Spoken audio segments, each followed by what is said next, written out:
Tonight, you're not a king, not a hero, and not the chosen one. You are simply very, very tired, on a wooden ship, in the middle of an ocean that refuses to do anything interesting. No battles, no sea monsters, not even dramatic rain.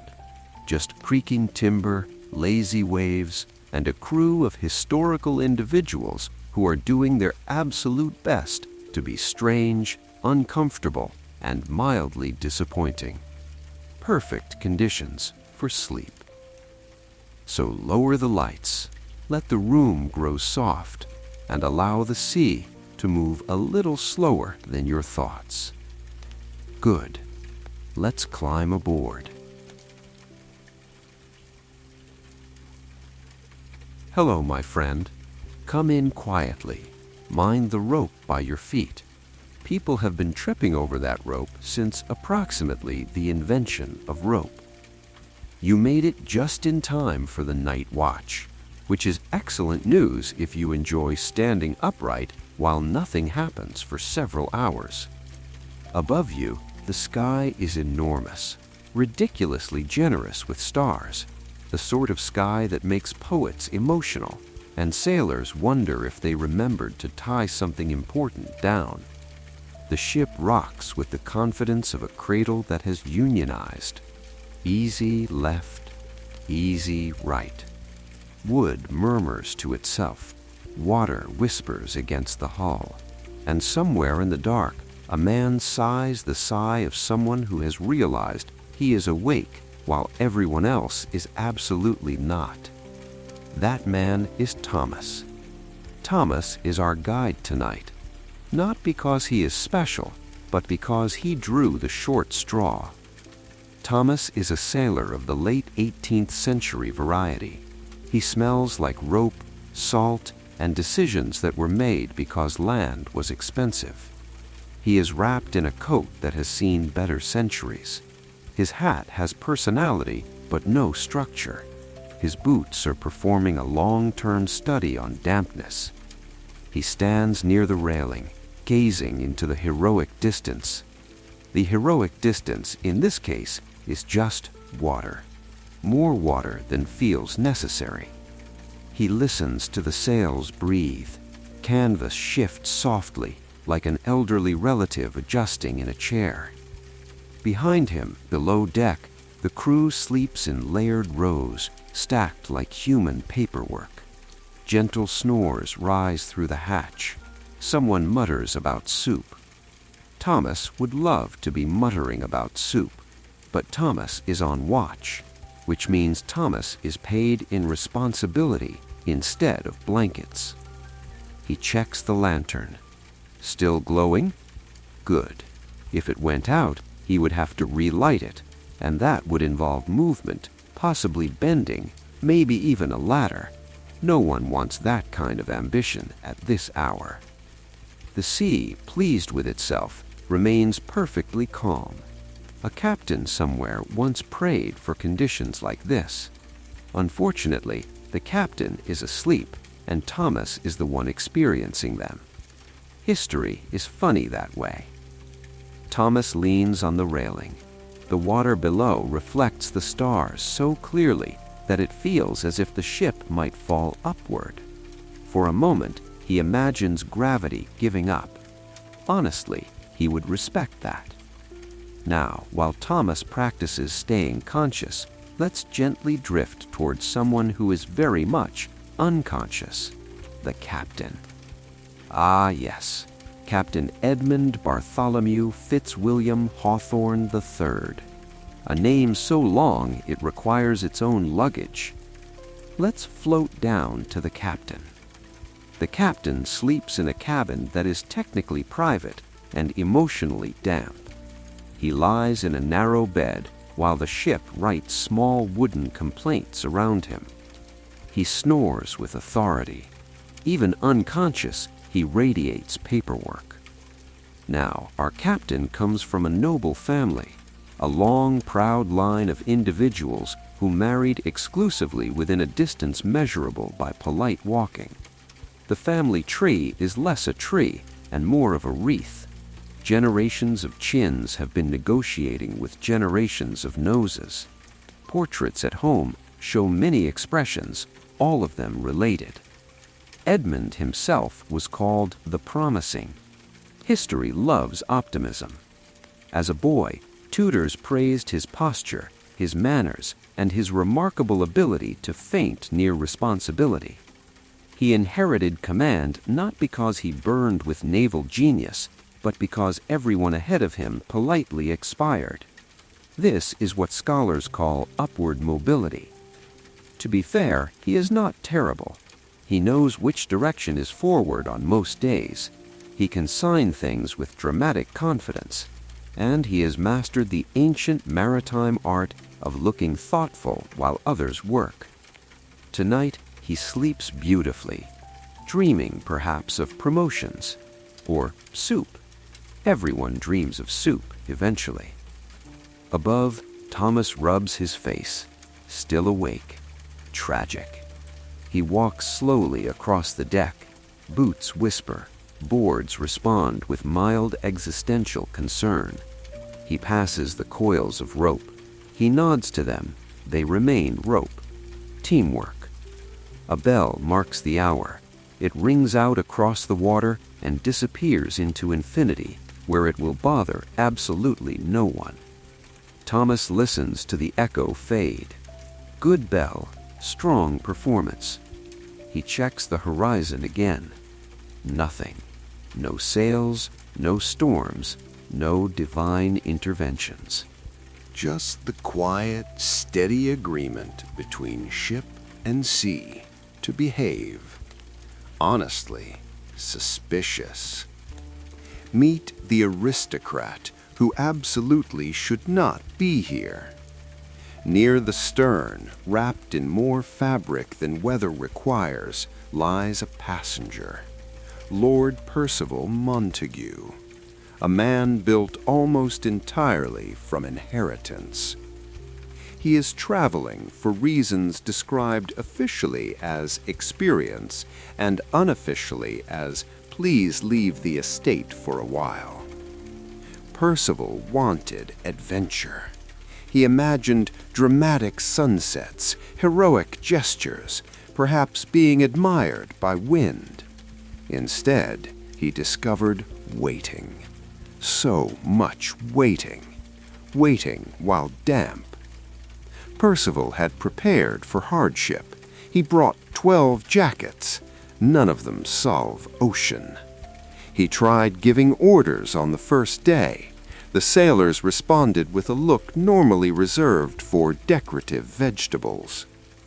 Since then, he has retired into thoughtful reclining. In sleep, he is peaceful. His wig rests nearby like a retired animal. Even at rest, he maintains the expression of someone slightly betrayed by reality, which, in fairness, he has been. Thomas looks at him with gentle envy. Imagine sleeping while horizontal, revolutionary. The ship continues forward, not fast, not slow, just maritime. Thomas breathes in the cold air, salt, tar, distance. He feels small in the way humans often do when the universe is showing off. But small is fine tonight. Small means quiet. Quiet means rest.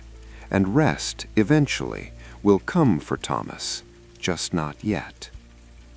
He walks back toward the mast. A loose line taps rhythmically. Tap, tap, tap. Somewhere below, someone turns in a hammock. Wood answers with a long sigh. Nothing is wrong.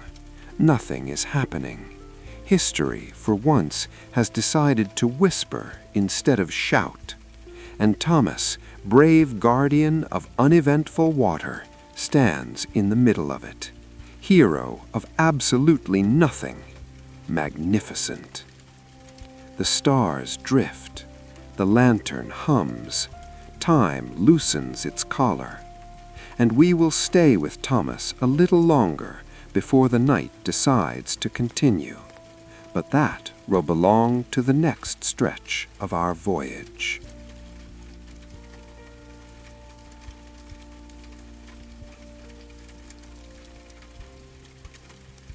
Thomas is still awake.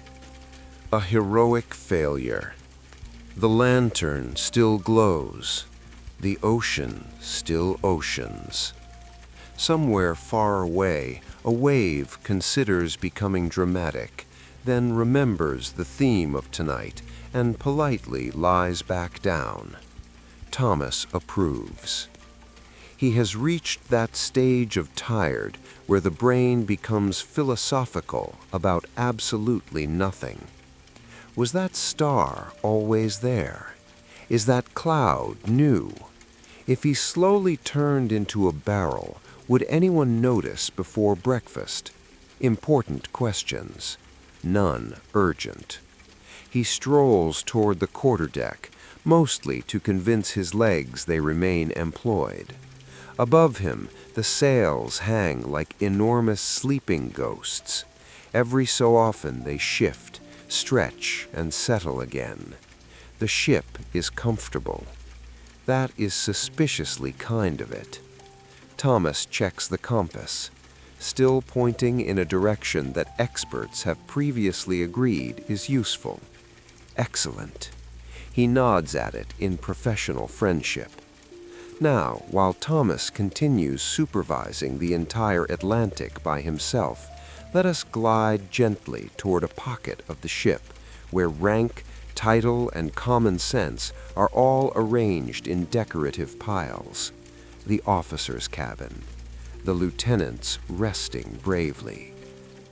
Inside, 2 lieutenants attempt sleep with very different strategies. Lieutenant Graves sleeps flat on his back, hands folded, as if expecting to be reviewed by history at any moment. He is young, ambitious, and permanently one correct decision away from writing letters that begin with, "As I predicted." He has practiced heroic expressions in reflective surfaces. Unfortunately, the ocean has refused to provide opportunities. In the bunk opposite, Lieutenant Mercer drools with democratic enthusiasm. Mercer has served long enough to understand a deep truth of naval life. If something exciting is happening, someone will yell. Until then, unconsciousness is efficiency. Graves had once tried to explain glory to Mercer. Mercer explained blankets. The debate remains unresolved. A candle trembles between them, throwing long shadows across maps that are covered in impressive lines. Lines suggesting purpose. Lines suggesting control. The sea has not read them. Graves turns in his sleep. Perhaps he dreams of metals gently applauding him. Mercer snores in a way that suggests he has defeated metals in combat. Peacefully. Outside, Thomas pauses by the door. He hears the snore. He considers waking them, just a little, as enrichment. But he is not cruel. Mostly. He continues on. A small administrative tragedy.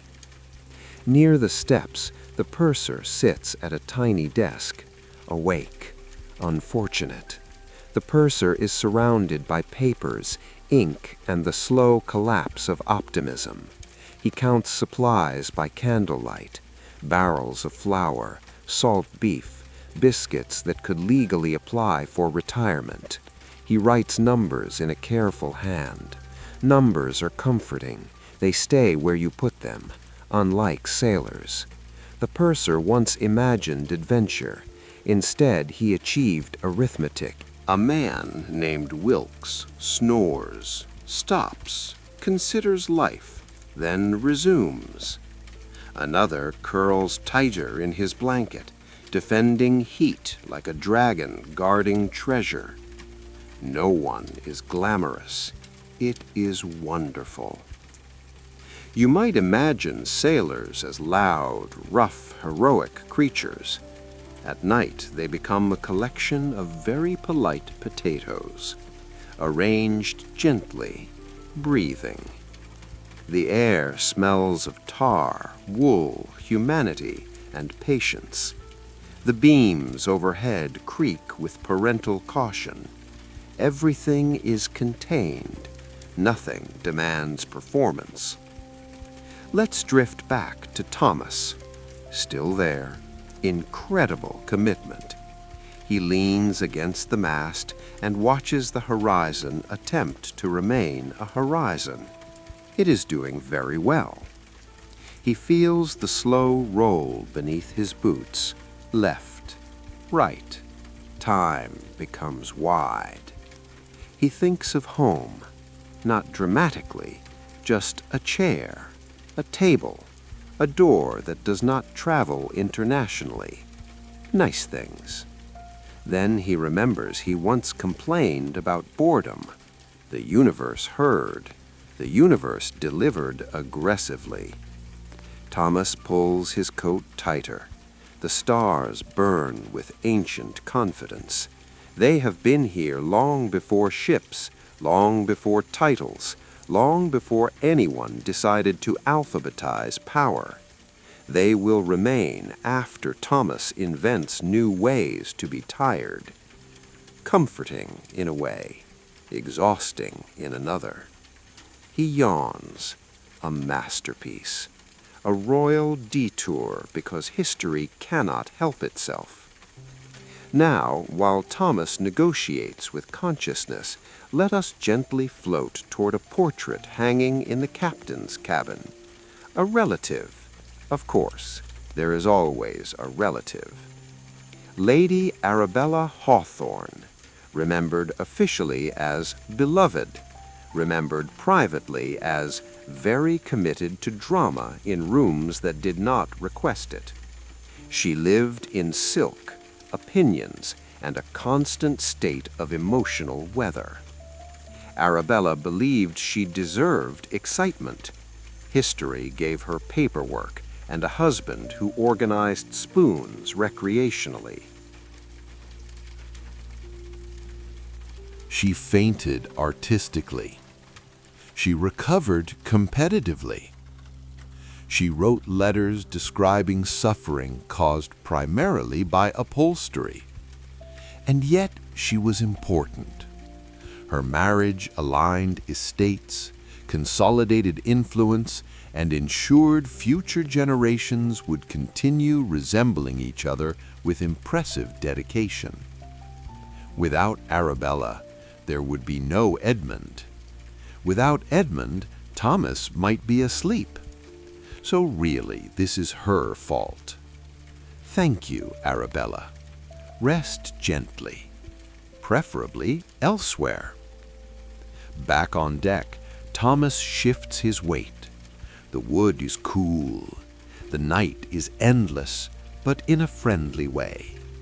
No alarms, no shouting. Even the wind seems to whisper apologies for existing. He walks to the bow.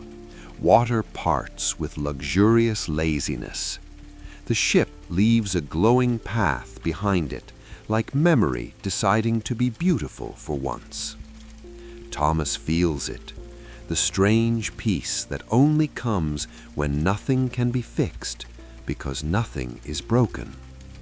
Rare, delicate, almost suspicious. He checks the time again. It has advanced by 3 entire minutes. History races forward. He nods. Good progress. Somewhere behind him, a door opens. Footsteps. Soft. Measured. Someone else has joined the conspiracy of wakefulness. But who that is, and what small, gentle disaster of personality they carry with them, we will discover as the night continues. Slowly. Very slowly.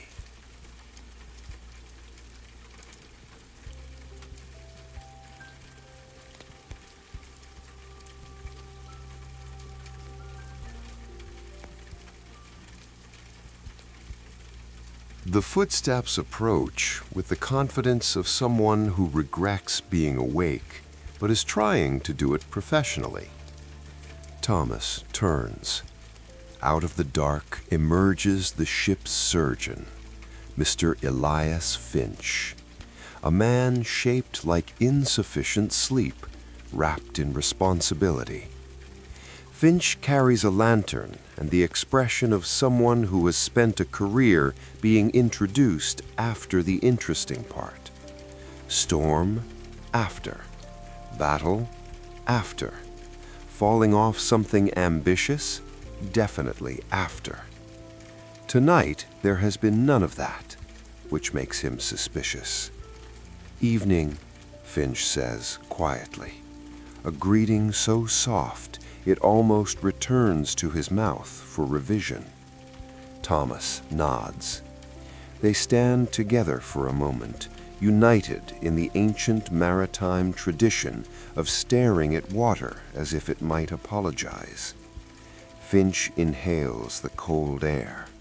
He likes these hours. No emergencies, no dramatic bleeding, just the possibility of sitting down somewhere and pretending to check a bandage that is absolutely fine. Anything? Finch asks. Thomas gestures at the horizon. It continues being horizon. Overachiever. Finch nods, satisfied. He did not want anything either.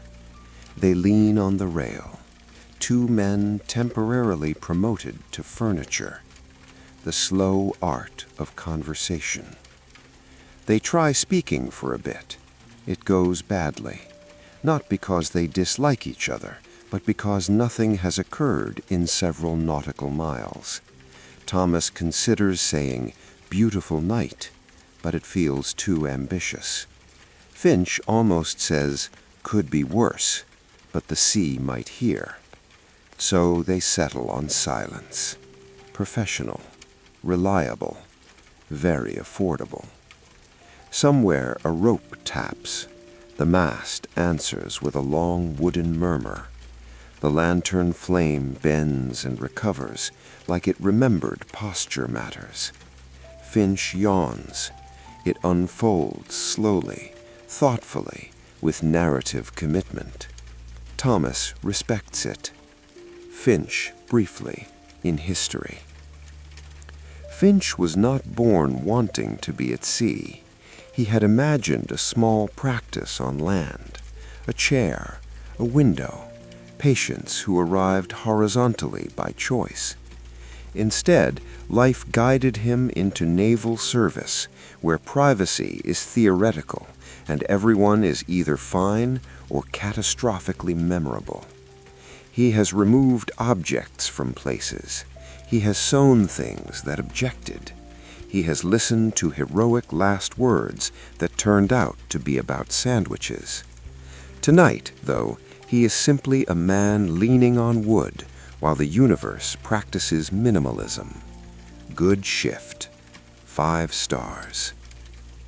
Let's gently visit someone dramatic, because balance. While our two champions of wakefulness supervise eternity, let's float down to another sleeper, Midshipman Oliver Price, 16, made entirely of ambition and extremely decorative fear. Oliver lies in his hammock, gripping a book he absolutely intends to read heroically tomorrow.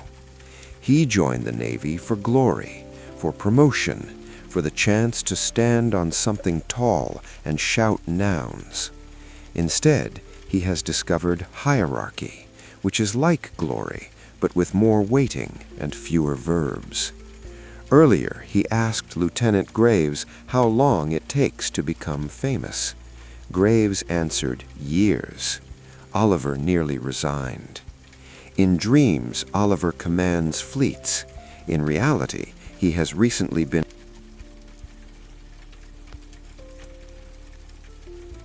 The ship continues its gentle rocking, the rhythm older than ambition. Funny, Finch says at last. Thomas waits. "World's enormous," Finch continues. "Yet here we are, guarding this exact patch of water like it owes us rent." Thomas considers that. Yes, very accurate. They look at their patch. It behaves. A tiny disturbance that is not one. Far off, something shifts, a darker ripple in the dark. Thomas straightens. Finch narrows his eyes. Professional interest awakens, stretches, asks for paperwork. They watch. The ripple performs a complicated maneuver known as existing normally. It becomes wave again. Crisis retires undefeated. Both men relax in synchronized disappointment. They had almost experienced relevance. The aristocrat returns to consciousness. Behind them, fabric rustles. A sigh enters society. Lord Percival has awakened. Tragically. He rises, wrapped in blankets like a monument to poor planning, and shuffles toward them. His hair has achieved independence. "Is it morning?" he asks, a hopeful question. Thomas checks the sky, which is aggressively night. "Not yet, my lord." Percival absorbs this injustice. He gazes upward. Stars everywhere. No refunds. "I thought voyages involved more events," Percival murmurs. Finch nods gently.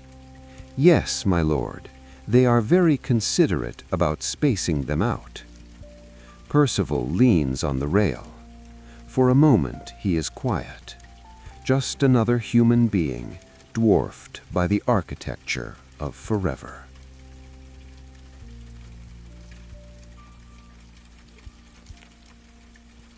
It looks good on him. Then he shivers.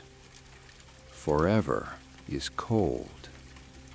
Percival, summarized gently by fate. He was raised in rooms that did not move. Floors remained loyal. Candles stayed where they were lit. Soup arrived without negotiation. At dinner parties, oceans were decorative ideas. Now the ocean is extremely not decorative. It is a fact with opinions. Yet, to his credit, Percival has tried. He has asked sailors about knots. He has touched ropes with aristocratic bravery. He has even once said, "How hard can it be?" History wrote that down and smiled. Tonight he simply stands with Thomas and Finch. 3 silhouettes. No rank in starlight. Just breathing. Time passing like a polite guest. Minutes loosen. The bell waits for its moment of importance. Wood continues its autobiography. Thomas feels the peculiar warmth of shared wakefulness. It is easier to be tired when others are also making mistakes. Percival yawns, then apologizes as if he personally invented exhaustion. Finch assures him it is a popular hobby. They watch the bow cut forward, slow, patient, unimpressed by humanity. And somewhere in the depth of the ship, the next shift of sleepers prepares, unknowingly, to trade dreams for cold air and philosophical disappointment.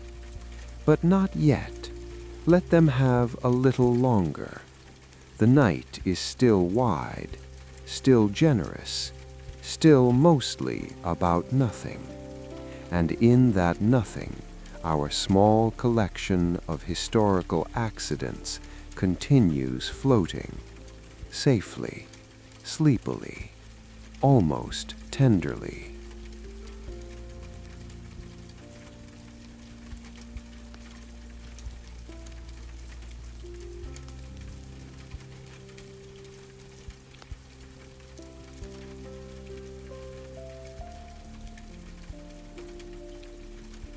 The three figures at the rail remain arranged like a painting titled Men Who Expected More Adventure.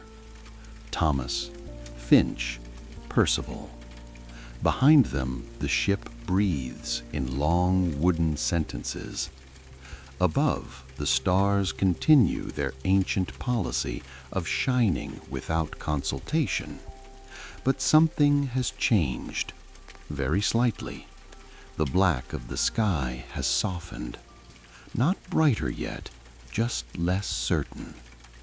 Thomas notices first, because Thomas has been awake since the invention of regret. He squints toward the east. There it is, a rumor of gray. Morning clearing its throat. He does not celebrate. Morning means paperwork. Finch follows his gaze. "Ah," he says quietly, in the tone of a man who preferred night but respects management. Percival tries to see it too. He nods as if he personally arranged the sunrise. Aristocracy is powerful that way. The bell preparing relevance. Soon the bell will ring. Men will rise. Orders will exist. Someone will ask where something is. No one will know. Civilization will resume. For now, however, the ship grants them a final interval of useless peace. It rocks, left, right, like a thought being forgiven. Percival rubs his arms. He has reached the philosophical stage of cold. "I believe," he says, "I have discovered humility." Thomas pats the rail. "Yes, my lord, it's everywhere out here. Very affordable." Finch almost smiles. A rare medical event. Below deck, the revolution of waking. Let us slide downward once more. Hammocks sway. A man scratches. Another opens one eye, sees darkness, and closes negotiations immediately. But the gray light seeps through cracks, persistent, unemployed by excuses. Wilkes, champion snorer, stirs. He senses the approach of responsibility the way animals sense weather, with distrust. Midshipman Oliver wakes suddenly, convinced destiny has tapped him on the shoulder. It has not. It is only dawn, which is far less impressed. He sits up anyway, practices looking ready. Excellent rehearsal. The officers return to humanity. In their cabin, Lieutenant Graves opens his eyes and immediately begins existing at high standards. He reviews his posture. Very good. He prepares to command something. Anything. A spoon, if necessary. Across from him, Mercer continues sleeping with the bravery of a man who understands 5 more minutes can change history. Eventually, he loses. History is rude.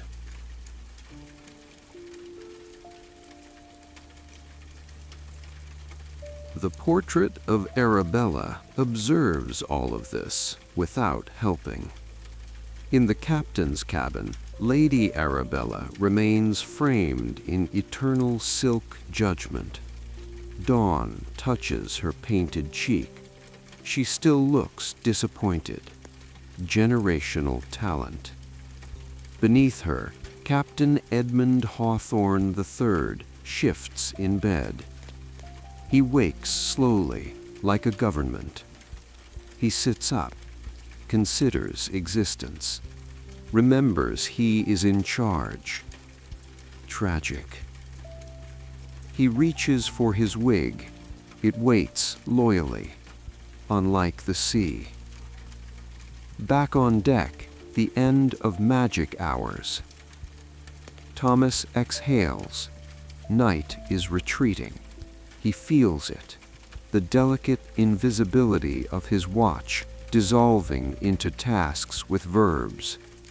Finch straightens his coat. Soon he will return to being necessary in theory.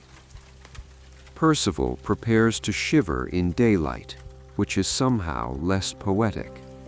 They have shared something rare, a few hours outside hierarchy. No expectations, no performance reviews from history, just breathing in the dark. Thomas will miss it. He will never admit that, but he will. The color arrives. The horizon pales. Blue leaks upward. Stars begin withdrawing their applications. The sea loses its mirror and becomes water again. Ordinary. Honest. A gull appears, furious about everything. Morning has begun. The bell rings. There it is, loud, unavoidable, full of employment. Hatches open. Voices climb into the air. Boots find planks. Someone asks for coffee in a century that refuses to cooperate. Oliver rushes past, determined to become historic before lunch. Graves follows with prepared authority. Mercer follows with gravity. The captain emerges, carrying the confidence of inherited responsibility. He surveys the sea as if he personally approved it. The sea declines comment. Thomas, released. At last.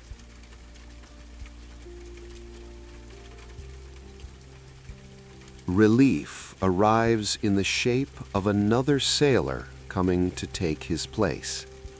They nod. The ancient ceremony of "you are awake now."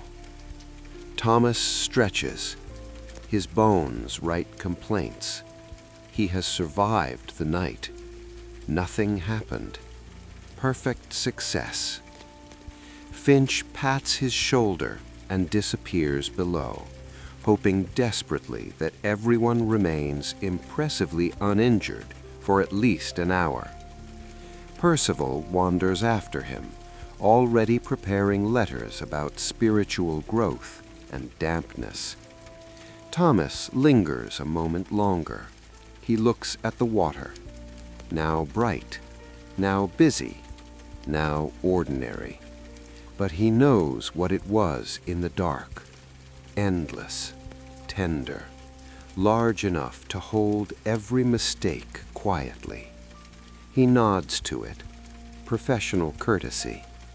Then he goes below, searching for a hammock, a blanket, and temporary death by sleep. A noble quest. And the ship continues, forward, always forward, carrying ambitions, carrying boredom, carrying entire family trees that really should diversify. Men will argue, men will dream, men will write letters claiming they were very brave near events they politely avoided. But tonight, or what is left of it, will belong to the quiet, to rope tapping, to lantern glow, to 3 figures at a rail, briefly equal beneath ridiculous stars. The sea closes the chapter without applause. It does not need to. It was there. And now, my friend, as morning fully takes the deck, you are free to drift the other way, toward sleep. Let the ship keep sailing. You have stood watch long enough.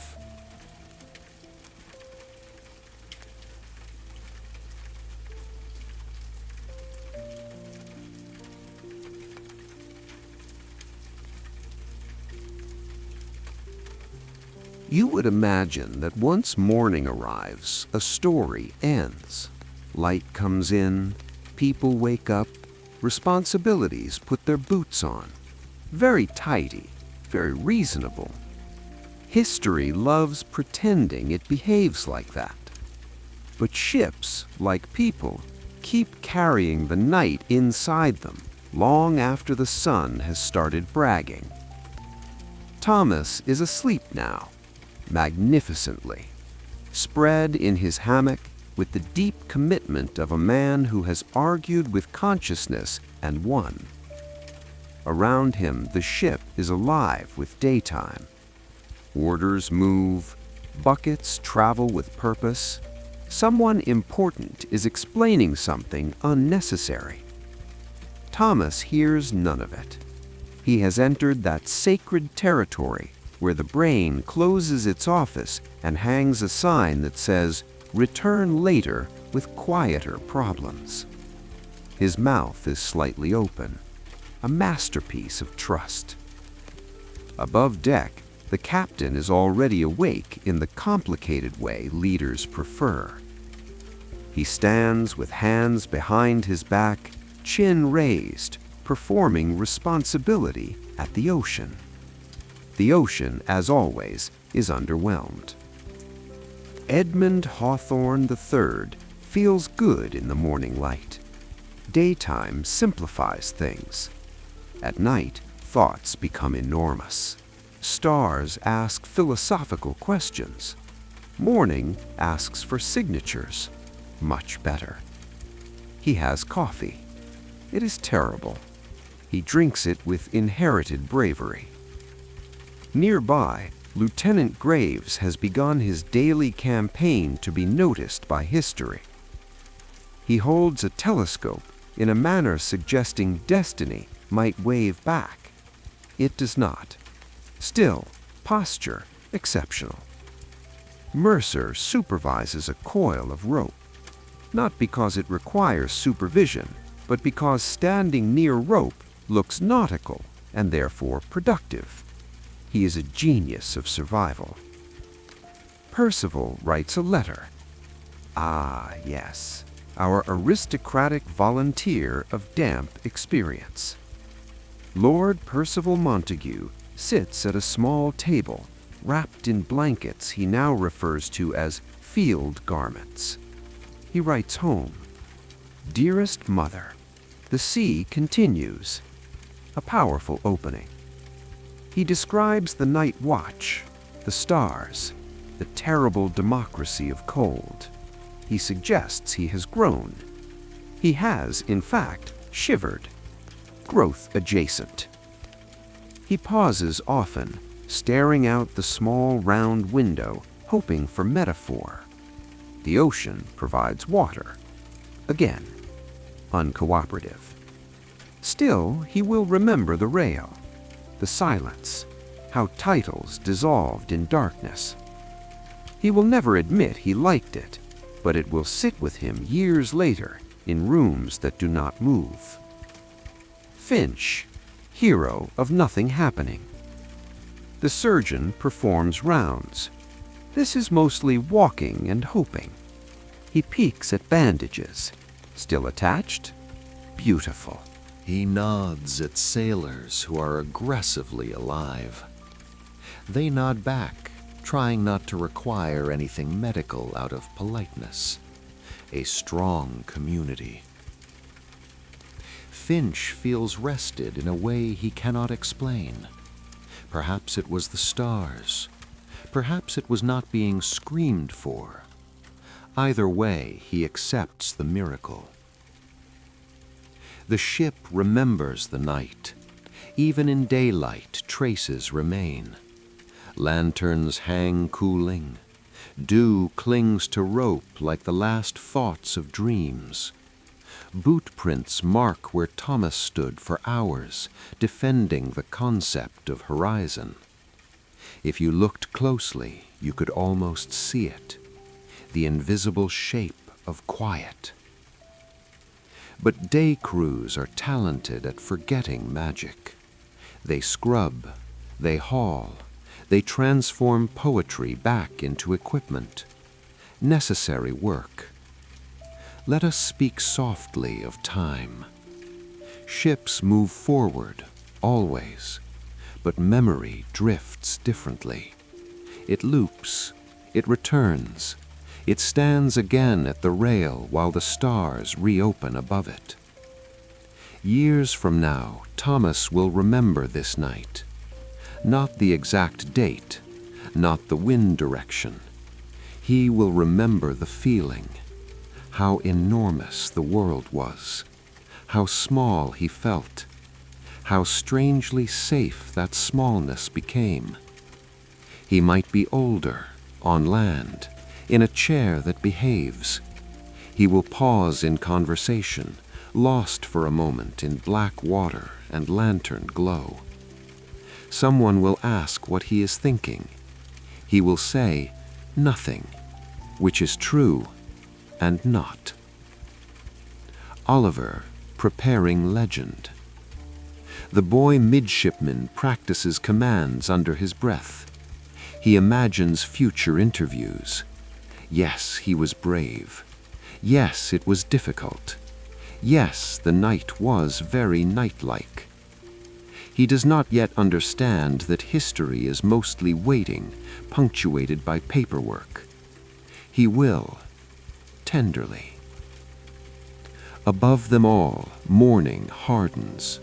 Blue replaces silver. Edges sharpen. The spell retreats politely, like a guest who knows it has stayed long enough. But it left something behind. A softness in the men who shared the dark. A quiet recognition. We were there, together, breathing. No medals for that. No parades. Just memory. And that is where our epilogue truly begins. Because stories do not end when events finish. They end when remembering does. The ship sails on. Of course it does. There are ports waiting, arguments rehearsing, families aging toward reunions. But somewhere inside wood and rope and bone, the calm night remains folded carefully, like a letter no one throws away.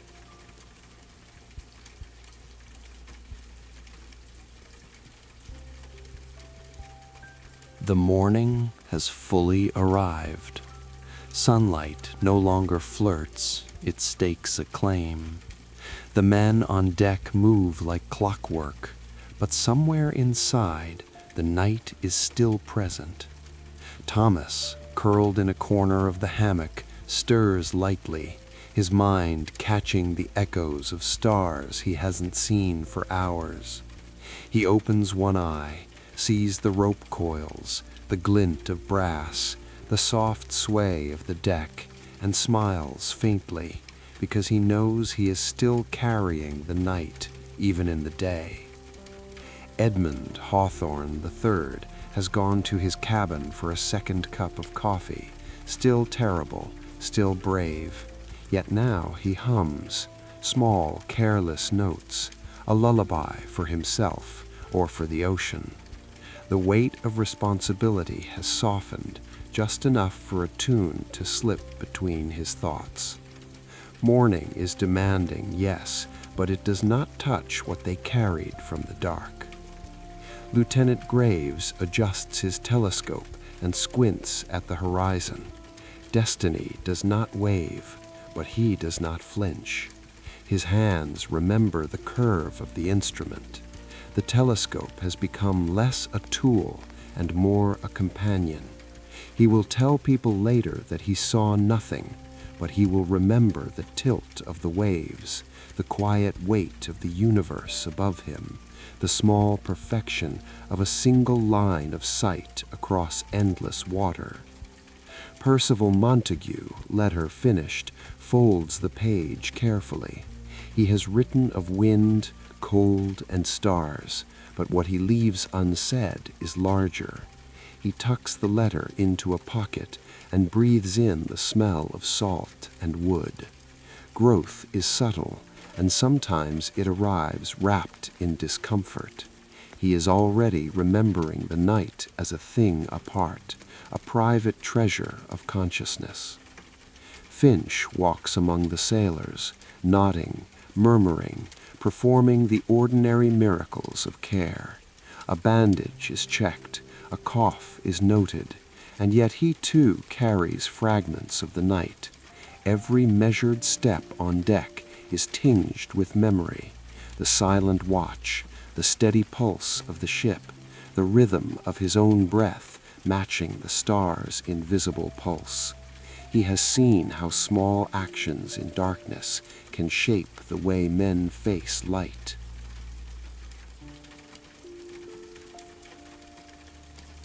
Oliver, the boy midshipman, no longer whispers commands under his breath.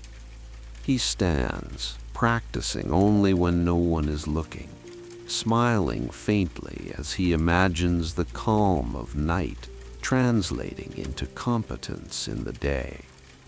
He does not yet know the full weight of time, but he will. Nights like this teach patience, endurance, and an almost imperceptible joy, knowing the world continues even when you are not watching. The ship sails on, ports approach and fade, arguments rise and dissolve, families prepare and reunite. But within the timber, the ropes, the lanterns, a quiet night remains folded, like a secret kept between the men who shared it. It travels with them, independent of dates or names. It is neither loud nor demanding. It asks nothing. It simply exists, waiting for memory to return to it. Years later, when the voyage is only a story, Thomas will feel it in the back of a chair on land, in the sway of a carriage, in the quiet tilt of his head while listening to a child speak. Edmund will hum the tune he forgot to remember, unknowing. Graves will tilt his gaze to the horizon in parks, streets, and cafes. Percival will fold letters for others, unconsciously echoing the gestures of nights long past. Finch will nod at strangers with an ineffable calm. Oliver will stand, commanding silently, eyes bright, carrying patience like a lantern. The night was never theirs alone. It belongs now to all of them, to memory, to quiet understanding, to the spaces between heartbeats when the world moves and yet nothing moves at all. And so the epilogue concludes not with an ending, but a continuation, the invisible night sailing alongside them, folded into life, waiting, whispering, reminding them that some journeys never truly leave.